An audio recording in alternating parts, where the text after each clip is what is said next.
Hey guys, ಎಲ್ಲರೂ ಹೇಗಿದ್ದೀರಾ? ನಾನಂತೂ ಸ್ವಲ್ಪ ಹುಷಾರಿಲ್ಲ, ಪರವಾಗಿಲ್ಲ. ನೀವೆಲ್ಲರೂ ಚೆನ್ನಾಗಿರ್ತೀರಾ ಅಂತ ಅಂದ್ಕೊತಾ ಇದ್ದೀನಿ. ಏನು ಗೊತ್ತಾಗ, ಇವತ್ತು ಸಿಚುವೇಶನ್ಸ್ನ ಯಾವ ಥರ ಹ್ಯಾಂಡಲ್ ಮಾಡೋದು ಅನ್ನೋದ್ರ ಬಗ್ಗೆ ಮಾತಾಡೋಣ. ನಿಮಗೆ ಯಾವ ಥರ ಗೊತ್ತೋ ಅದನ್ನು ನನಗೆ ಹೇಳಿ, ನನಗೆ ಯಾವ ಥರ ಗೊತ್ತೋ ಅದನ್ನು ನಾನು ನಿಮಗೆ ಶೇರ್ ಮಾಡ್ತಾಯಿದ್ದೀನಿ. ದಯವಿಟ್ಟು ಕಾಮೆಂಟಲ್ಲಿ ತಿಳಿಸೋದನ್ನು ಮಾತ್ರ ಮರಿಬೇಡಿ, ಯಾಕಂದರೆ ನಾನು ತುಂಬಾ ಕಲಿಯೋದಿದೆ ಎಲ್ಲರಿಂದನೂ. ಸೊ ನನಗೇನು ಗೊತ್ತಿದೆ ಅದನ್ನು ನಾನು ಶೇರ್ ಮಾಡ್ತಾ ಹೋಗ್ತಾ ಇದ್ದೀನಿ ಅಷ್ಟೇ.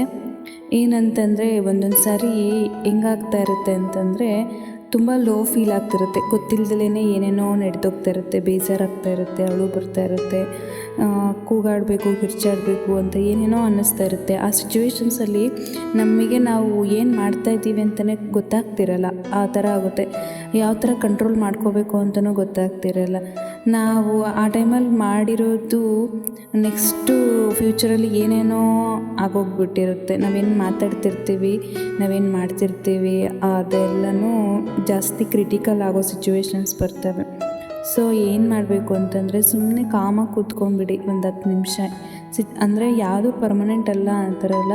ಆ ಸಿಚುವೇಷನಲ್ಲಿ ಅದು ಆಗ್ತಿರೋದು, ಆ ಲೋ ಫೀಲ್ ಆಗ್ತಿರೋದು, ಕೋಪ ಬರ್ತಾ ಇರೋದು, ಬೇಜಾರಾಗ್ತಿರೋದು, ಅದು ಕೂಡ ಯಾವುದು ಪರ್ಮನೆಂಟಾಗಿ ಇರೋದಿಲ್ಲ. ಏನೇ ಆದರೂ ಸ್ವಲ್ಪ ಕಾಮಾಗಿ ಕೂತ್ಕೊಂಡು ಯೋಚನೆ ಮಾಡಿ ಆಮೇಲೆ ಮಾತಾಡೋದಾಗಲಿ, ನಿರ್ಧಾರ ತಗೊಳ್ಳೋದಾಗಲಿ, ಈ ಥರ ಮಾಡೋದು ಒಳ್ಳೆಯದು ಅಂತ ನನ್ನ ಅನಿಸಿಕೆ.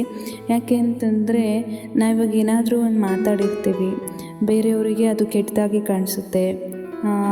ಅದು ನೆಕ್ಸ್ಟ್ ಬೇರೆ ಲೆವೆಲಿಗೆ ಹೋಗ್ಬಿಟ್ಟು ಲೈಫುಗಳೇ ಹಾಳಾಗೋಗಿರೋ ಚಾನ್ಸಸ್ ತುಂಬಾ ಇದೆ.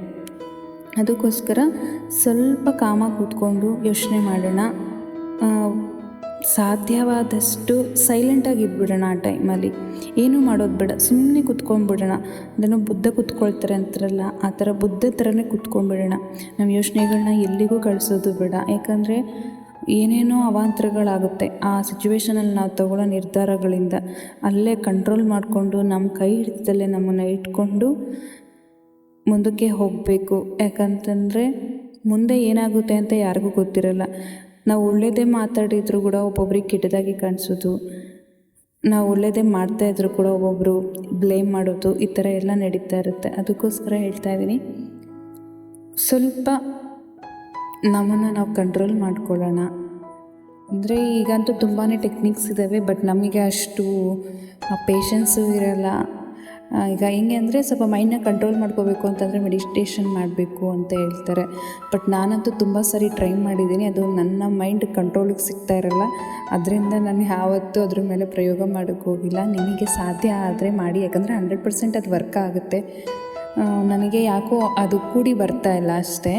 ಬಟ್ ನಾನು ಟ್ರೈ ಮಾಡ್ತೀನಿ ಸ್ವಲ್ಪ ದಿನದಲ್ಲಿ. ಅದು ಯಾವಾಗೂ ಕೂತ್ಕೊಂಡ್ರೆ ಅದು ಆಗಲ್ಲ. ಪೀಸ್ಫುಲ್ಲಾಗಿ ಫ್ರೆಶ್ ಮಾರ್ನಿಂಗ್ ಕೂತ್ಕೊಂಡು ಸ್ವಲ್ಪ ಮೆಡಿಟೇಷನ್ ಮಾಡಿದ್ರೆ ಮೈಂಡ್ ಕಂಟ್ರೋಲಿಗೆ ಬಂದೇ ಬರುತ್ತೆ. ಯೋಚನೆ ಮಾಡಿ, ನಿಮ್ಮ ಅನಿಸಿಕೆಗಳನ್ನೂ ಕಮೆಂಟ್ ಸೆಕ್ಷನಲ್ಲಿ ತಿಳಿಸಿ. ಇಷ್ಟೇ ಹೇಳೋದು ಇವತ್ತು. ನಾನು ನೆಕ್ಸ್ಟ್ ವೀಡಿಯೋದಲ್ಲಿ ಸಿಗೋಣ. ದಯವಿಟ್ಟು ಯಾರೆಲ್ಲ ಸಬ್ಸ್ಕ್ರೈಬ್ ಮಾಡ್ಕೊಂಡಿದ್ದೀರಾ ಥ್ಯಾಂಕ್ ಯು. ಮಾಡ್ಕೊಂಡಿಲ್ಲ ದಯವಿಟ್ಟು ಮಾಡ್ಕೊಂಡು ನೋಡಿ. Thank you.